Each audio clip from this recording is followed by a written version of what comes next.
Breaking news. AP రాజకీయం మరిన్ని మలుపులు తిరగబోతుందా? అసెంబ్లీ స్పీకర్ అయ్యన్న పాత్రుడు ఇటీవలి కాలంలో అసెంబ్లీకి రాని ఎమ్మెల్యేల విషయంలో చేస్తున్న వ్యాఖ్యల వెనుక మర్మమేంటి? మొన్నటికి మొన్న తిరుపతిలో అసెంబ్లీకి రాని ఎమ్మెల్యేల జీతాల విషయంపై హాట్ కామెంట్స్ చేశారు.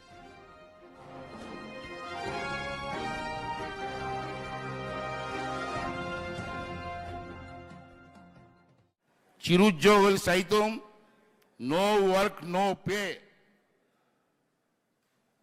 అన్న స్లోగన్ మీద వెళ్తున్నాం. కానీ మీరు ఎమ్మెల్యేలకి అది వర్తించదా? మన ఎమ్మెల్యేలు శాసనసభకు కూడా రావట్లే.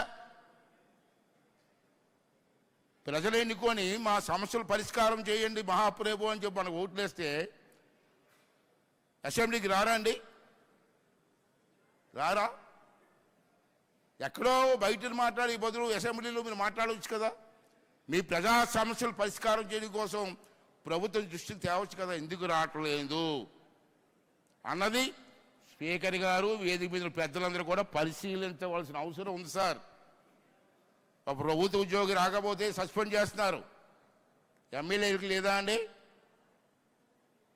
అంచేత ఎమ్మెల్యేలు సభకు రాకపోతే ఏం చెయ్యాలన్నది స్పీకర్ గారు సరైన చర్య తీసుకోవాల్సిన అవసరం ఉందని క్లాప్స్ కొట్టండి అమ్మా. కొంచెం yearly they running for 35 days, 45 days. It is not correct, sir. At least 60 days for year. In all states, assembly must run. That is, please take necessary action and give directions to all assemblies అని చెప్పి ఈ సందర్భంలో speaker గారిని మనస్ఫూర్తి. ఇక నిన్న సైతం విజయవాడలో స్పీకర్ అయ్యన్న పాత్రుడు ఇదే అంశంపై మాట్లాడారు. చిన్న చిన్న ఉద్యోగులు ఎక్కువ రోజులు జాబ్కు రాకపోతే పనిష్మెంట్ ఇస్తుంటే మరి ఎమ్మెల్యేలపై చర్యలు ఉండవంటూ ఆయన ప్రశ్నించడం ప్రాధాన్యం సంతరించుకుంది. ఉద్యోగస్తులు డ్యూటీకి వెళ్ళకపోతే పనిష్మెంట్ ఇస్తారండి? ఎవరా ఇస్తారు కదా. అప్పటికీ వినకపోతే జీతం కట్టేస్తారు కదా. అప్పటికి వినకపోతే ఉద్యోగం తీసేస్తారు కదా. మరి ఎమ్మెల్యేలు అసెంబ్లీకి రాకపోతే జీతం ఎందుకు ఇవ్వాలండి?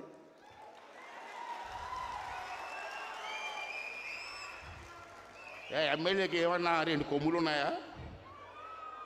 వాళ్ళ డ్యూటీ ఏంటి? అసెంబ్లీకి వచ్చి ప్రజా సమస్యలు మాట్లాడాలా. మరి మాట్లాడినప్పుడు జీతం తీసుకున్న హక్కు నీకు ఎవడిచ్చాడని అడుగుతున్నాను నేను. అది తప్పు కాదా? మరి ప్రభుత్వాలు దీని మీద నిర్ణయం తీసుకోవాలా. అంచేత మీరందరూ కూడా ఆలోచించండి. సరే, ప్రభుత్వం మాట పక్కన పెట్టండి.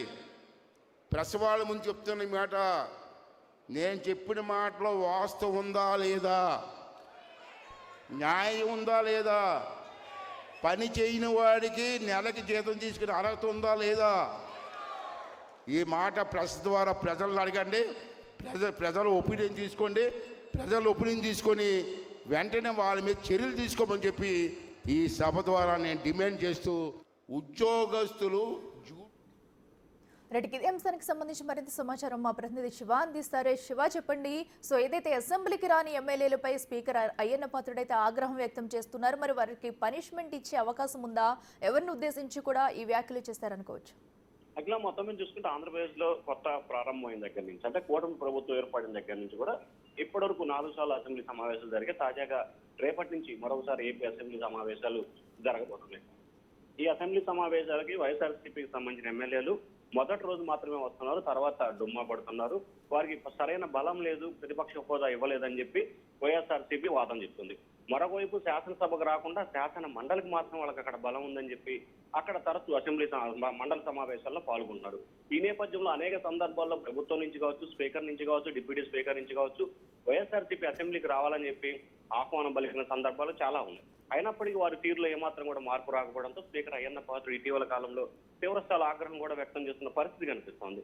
నిన్న ఆయన తిరుపతిలో కావచ్చు, వైజాగ్లో కావచ్చు, విజయవాడలో కావచ్చు కొన్ని కీలకమైన వ్యాఖ్యలు చేశారు. పని చేయని వారికి జీతం ఎందుకు ఇవ్వాలి అనేది తన ప్రధానమైన ఏజెండా. అసెంబ్లీకి రాని ఎమ్మెల్యేలు ప్రజా సమస్యలు పరిష్కరించకుండా ఇంట్లో కూర్చుంటే జీతాలు ఎందుకు ఇవ్వాలి, తద్వారా ప్రజల సొమ్ము, ప్రజల ధనం వృధా అవుతుంది కదా, ప్రజలు కట్టే ట్యాక్సులు పన్నుల రూపంలోనే ఎమ్మెల్యేలకు జీతభత్యాలు వస్తున్నప్పుడు ఎందుకు వారు అసెంబ్లీకి రారు, ఎందుకు అసెంబ్లీకి రాకుండా డుమ్మా కొడుతున్నారు? ఇటువంటి వ్యక్తులపై ప్రజల్లో చర్చ జరగాలి, ప్రజలు ఒక అభిప్రాయాన్ని తీసుకోవాలని చెప్పి కూడా అచ్చెన్నాయుడు ఒక సూచన అయితే చేసిన పరిస్థితి కనిపిస్తా ఉంది. ఖచ్చితంగా అసెంబ్లీకి రాని ఎమ్మెల్యేలకు సంబంధించి కూడా సస్పెన్షన్ వేయటమా లేకపోతే వారికి జీతాలు కట్ చేయటమా అనే దానికి సంబంధించి ఈ శాసనసభలోనే నిర్ణయం తీసుకోవాలనేది ప్రభుత్వ ఆలోచనగా కనిపిస్తోంది. దానిలో భాగంగానే తరచుగా ఇటీవల కాలంలో అయ్యన్న పాత్రుడు ఇదే అంశాన్ని లేవనెత్తడం, ప్రజల్లో చర్చ జరగాలని చెప్పి కోరుతున్న పరిస్థితి కనిపిస్తా ఉంది. ఖచ్చితంగా రానున్న శాసనసభ అంటే రేపటి నుంచి జరగబోతున్న శాసనసభ సమావేశాల్లో అసెంబ్లీకి రాని ఎమ్మెల్యేలు, ప్రధానంగా ఇక అసెంబ్లీకి రాని ఎమ్మెల్యేలను వైఎస్ఆర్సీపీకి సంబంధించిన 11 మంది ఎమ్మెల్యేలు. సో ఈ ఎమ్మెల్యేల పట్ల ఏ రకంగా ముందుకు వెళ్ళాలి, ఏమి చేయాలి అనే దానికి సంబంధించి కూడా ప్రభుత్వం, అలాగే ఇటు అసెంబ్లీ వ్యవహారాలకు సంబంధించిన శాఖ కీలకంగా చర్చలు జరుగుతుంది. దానికి సంబంధించి ఈ సమావేశంలోనే ఒక నిర్ణయం తీసుకునే అవకాశం అయితే స్పష్టంగా కనిపిస్తా ఉంది. Akhila. Right Shiva, thank you. So ఇదైతే అటు అసెంబ్లీకి రాని ఎమ్మెల్యేలపై అయితే స్పీకర్ అయ్యన్న పాత్రుడు ఆగ్రహం వ్యక్తం చేశారు. అసెంబ్లీకి రాని వారికి జీతం ఎందుకు ఇవ్వాలంటూ కూడా క్వశ్చన్ చేస్తారు. మరి ఇప్పటికైనా వైసీపీ తీరు మార్చుకుని రేపటి నుంచి జరిగే అసెంబ్లీ సమావేశాలకు వస్తుందా లేదా అనేది కూడా వేచి చూడాలి. మరి ఇప్పటికైనా అసెంబ్లీలో ఏమైనా మార్పులు చేర్పులు ఉంటాయనేది కూడా రేపు